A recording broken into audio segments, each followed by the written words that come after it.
Have you ever wondered what's written in your blood? What ancient journeys, forgotten empires, and secret alliances left their mark on you? The answers are not lost to time. They're hidden in your DNA. Welcome to DNA Detective, the channel where we solve history's greatest mysteries using the ultimate clue, the human genome. Today, we travel to the misty shores of the Baltic Sea, to the heart of a nation that is an enigma in itself, Lithuania. Listen to their language. Linguists say it's a living fossil. The closest living thing to Proto-Indo-European, the mother tongue of half the world. It holds echoes of ancient Sanskrit, a ghost of a language spoken 5,000 years ago on the vast Eurasian steppe. Based on this, you would assume Lithuanians are the direct, undiluted descendants of the original Indo-European wanderers. The history books practically say so, but their DNA tells a completely different story. In the veins of Lithuanian men flows the blood of a ghost population. Their paternal genetic code is dominated by a marker that should not be there. But it's a signature that does not come from the Indo-European heartland. It comes from thousands of miles away, from the cold, remote forests of Siberia. So, what does this all mean? How can a people speak the language of ancient India but carry the paternal genes of Siberian nomads? This is not just a contradiction. It's a paradox that baffles scientists. Today, we're going to crack the code. And we're going to expose a prehistoric secret and an impossible fusion of two worlds that created one of Europe's most unique and ancient peoples. This is the story of the Siberian ghost in the Lithuanian genome. To understand the crime, we first need to examine the official story, the historical alibi. Who are the Lithuanians? Tucked away on the southeastern shore of the Baltic Sea, Lithuania is a land of dense forests, shimmering lakes, and ancient traditions. They were the last pagans in Europe, fiercely resisting Christianity until the late 14th century. This isolation, both geographic and cultural, helped preserve things that were lost everywhere else, and the most precious of these relics is their language. Listen again. It might sound unfamiliar, but to a historical linguist, it's a time machine. The legendary French linguist Antoine Maillet once said that anyone wishing to hear how the first Indo-Europeans spoke should go and listen to a Lithuanian peasant. Words for family, for nature, and for basic concepts have changed so little over millennia that they are shockingly close to Sanskrit, the ancient sacred language of India. This linguistic evidence created a powerful narrative that Lithuanians are a core and remnant population of the original Proto-Indo-Europeans who swept across the continent thousands of years ago. A people who settled by the Baltic Sea and remained relatively undisturbed, a living echo of the Bronze Age. It's a neat story. It's a proud story. But it has one fatal flaw. The DNA evidence does not just contradict it, it blows it apart. And that's where our investigation begins. The history books say one thing, but their blood says another. Who are we going to believe? Our first piece of evidence is the Y chromosome. Passed down exclusively from father to son, it's like a genetic surname, tracing an unbroken paternal line back through the fog of time. And when we look at the paternal lines of Lithuania, then we get our first shock. Investigators expected to find one primary genetic fingerprint, haplogroup R1a. Think of R1a as the classic Indo-European marker.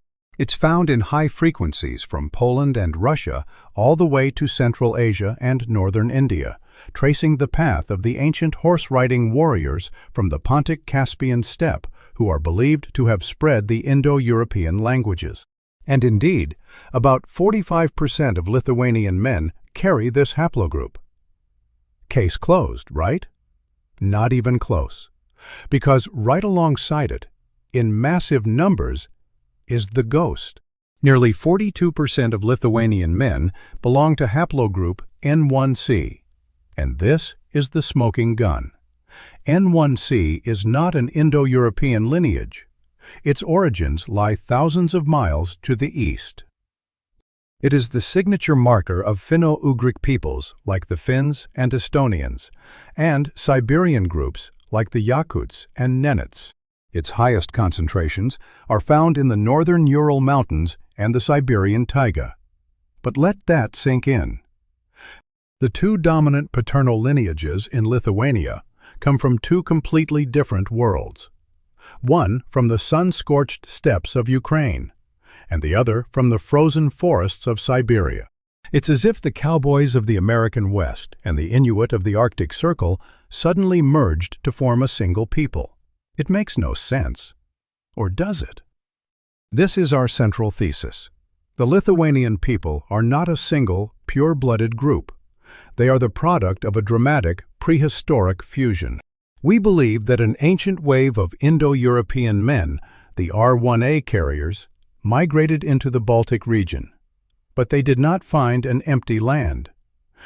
They found a pre-existing population of northern hunter-gatherers, the men who carried the Siberian N1C marker.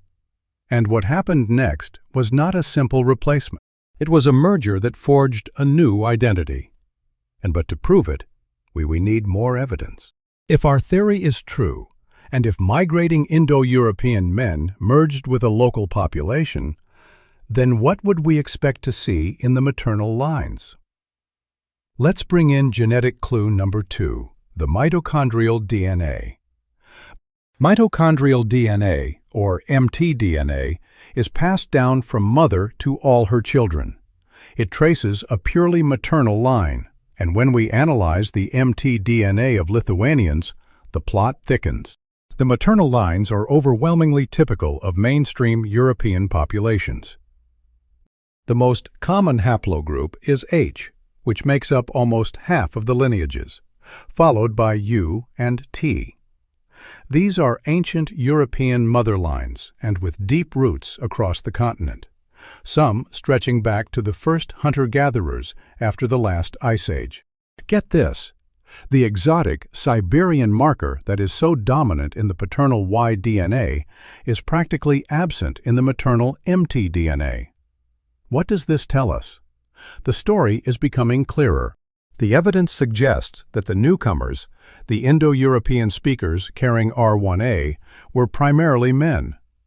They arrived in the Baltic and integrated with the local tribes, taking wives from the people who were already there. At the same time, the local N1C carrying men and their families were also part of this grand fusion. It was a complex process of mixing and merging, not a simple conquest. This genetic drama, a clash and fusion of steppe horsemen and Siberian hunters, created a unique population. But did it leave any other clues? Can we find an echo of this prehistoric merger in their culture? This is where we synthesize the evidence. The unique character of Lithuanian culture is the key to solving this case. Remember how they were the last pagans in Europe? Their ancient religion was profoundly connected to nature, sacred groves, thunder gods, sun goddesses. This deep reverence for the forest and the natural world feels much more aligned with the animistic traditions of northern hunter-gatherers than with the sky god pantheons of other Indo-Europeans.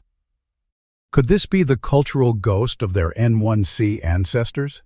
And then there's the language. Why did the Indo-European tongue of the R1A newcomers survive, and not the language of the N1C locals? This is one of history's great mysteries. One theory is that the Indo-Europeans brought with them revolutionary technology, perhaps advanced farming techniques, a bronze working, or the domesticated horse, which made their language the language of status and success. The local population adopted the language of the newcomers, but the paternal bloodlines of both groups persisted, creating this incredible genetic and linguistic paradox. The language of the steppes was laid over a genetic foundation of the northern forests. So, let's deliver the verdict. The secret hidden in the Lithuanian genome is the story of a forgotten world. It reveals that the Baltic was a prehistoric contact zone, a melting pot where two completely different streams of humanity converged. One, the R1A carriers, brought the seeds of the Indo-European languages that would go on to dominate Europe. The other, the N1C carriers, were the descendants of a vast ancient northern world, a people who had migrated westwards out of Asia thousands of years before. This fusion explains everything. It explains the paradox of their language and their genes. And it explains the unique blend of cultural traits. Then the very soul of Lithuania was forged in this ancient encounter. Their incredible resilience, their deep connection to the past, their preservation of an ancient language, all of it is a legacy of this dual ancestry. They are the children of both the steppe and the taiga. This is a genetic heritage that makes them one of the most unique and important populations for understanding the deep history of Europe. In the end, what does this tell us? It proves that no nation is a monolith. The idea of pure ancestry is a myth. History is a messy, complicated, and fascinating story of mixing and migration. The convenient tales we tell ourselves are often just that, stories. The truth, the real, unvarnished chronicle of our species, is not written in books. It's written in our DNA, and it's waiting for us to read it. What secrets are hidden in your DNA? Join us next time on DNA Detective as we continue to crack the codes of the past. Do not forget to like, subscribe, and hit that bell to join our next investigation.